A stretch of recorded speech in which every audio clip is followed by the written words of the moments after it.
This is Gamer Weekly, bringing you the latest of what the video game scene has to offer. On today's show, I have Ian Stalker from Magical Time Bean, creator of The Scapegoat and Soulcaster. All right, and welcome to the second episode of Gamer Weekly, the show that is about gaming on a weekly basis. It's kind of in the name. With me today is... Introduce yourself. My name is Ian Stalker, and I'm an indie game developer and kind of former game audio contract musician, sound designer. So, and you are Magical Time Bean. Essentially, yeah. It's a weird thing to think about, but since I'm the only employee of it, I do collaborate with other people, but yeah, it's essentially a handle for me. So how did Magical Time Bean, how did that get started? That's a name that I came up with because I had to kind of come up with a developer name when I made my first game for Xbox Live Indie Games back in 2008. And I picked this awful name because I wanted something I would be fine with throwing away after I did a couple games and was kind of going to learn the ropes. But the first two games I made, Soulcaster 1 and 2, were kind of just popular enough that the label got a tiny bit of value, and I was not able to just part with it. I would like to at some point, but man, it's my Twitter handle. It's everything, domain name. So it's going to be a big break and a big change. So you figured, it works. It sticks. Might as well go with it, right? It's unique. It's kind of hard. People put spaces in between the words. People say beam instead of bean all the time. It's and it doesn't really mean anything. It's kind of a mouthful, but it's what we got. And I don't know. The dev handle doesn't play a huge role in how well you do in this business, I think. Right, and I've actually seen a lot of your games on Humble Bundle. I feel like it's featured a lot there, actually. I feel like Scapegoat 1 and 2 have been there a lot. So why goats? Humble's been great to us because we were in AGDQ, the Awesome Games Done Quick speedrunning exhibition thing last year, and that got us into the AGDQ bundle, and that's the biggest bundle I've ever been in. That was that was a big honor, and that was also a big source of revenue for a Scapegoat too. Why goats? Well, there's no good reason. I don't have any memory of why I picked a goat.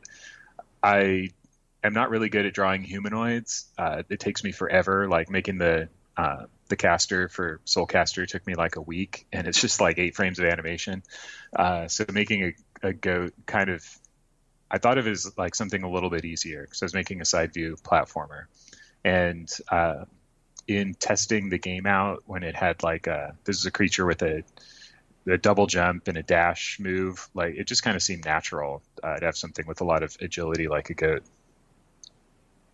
Okay, and so looking at a Scapegoat, a lot of the puzzles I feel like are really intricate.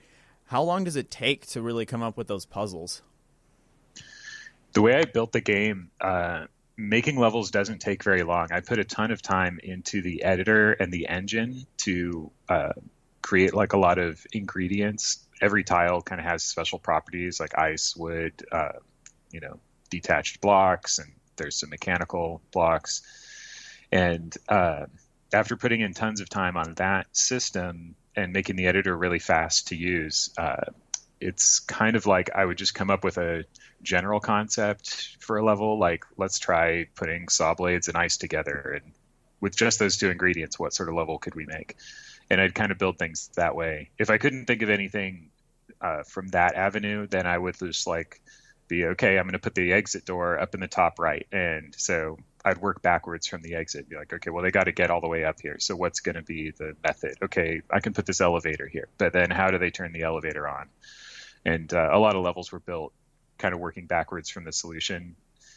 I would say it paid off to put in a lot of work on the editor because the level design time was such a minuscule part of the pie chart of development for both games, actually. So, what is the biggest obstacle that you feel comes to game design and just being an overall gaming company? The game design is a lot of fun. I think that's a strength of mine. If only that were it. If only if it was just like, oh yeah, come up with the game concept, build it, and fine tune it, play test it, make it the best game that you can make. There are times in history where that's probably been enough. If you could get published, like with a quality game, you kind of be set. But it's a pretty crowded space these days. Like games are kind of cheaper than ever. It's never been a better time to be a consumer of video games, especially on Steam, because there's always something on sale, including like AAA games go down to $10 every now and then, and probably even cheaper. So yeah, there's a big question these days among indies about like how to approach visibility and marketing and how much time to spend on that versus the game itself. And also just kind of what type of game to pick.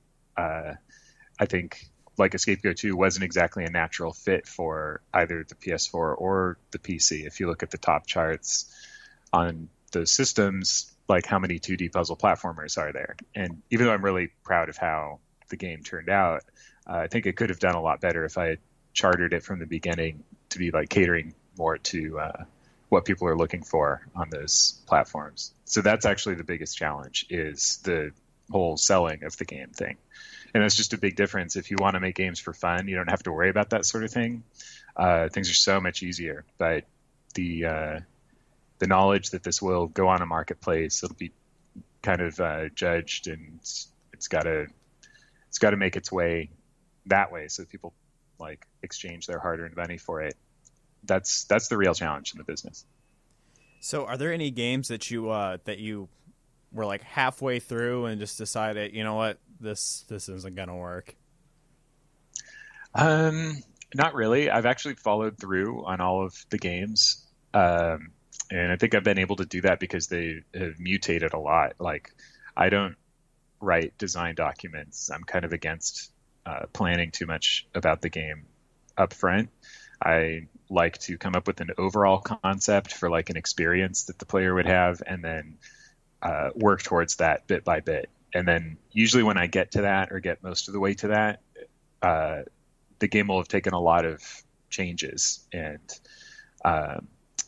yeah, so it's actually kind of like making several small games just to get to the finished game. Escape Goat 1 spent some time as a 2-player co-op game, actually, and it spent some time as an adventure game, like a Metroid style game where you can go back and forth between rooms.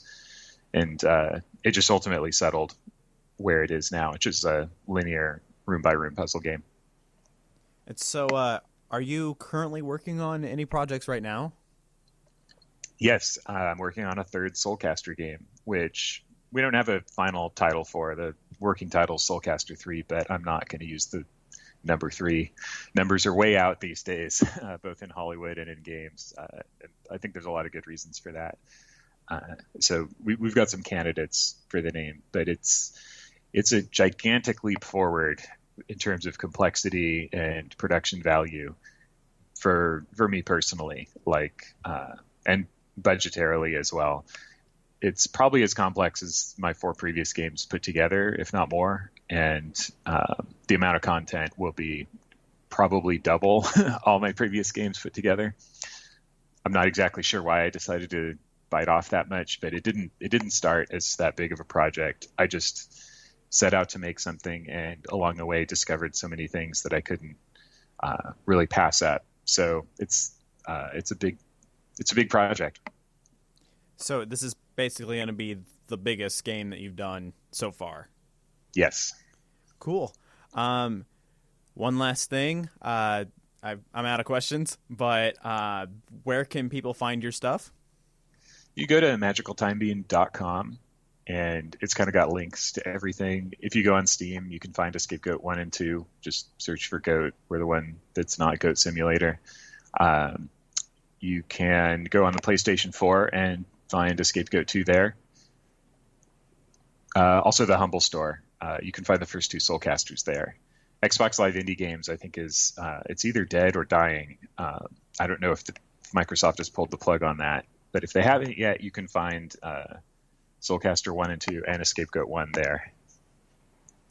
All right. Well, Ian, thank you so much for coming onto the show.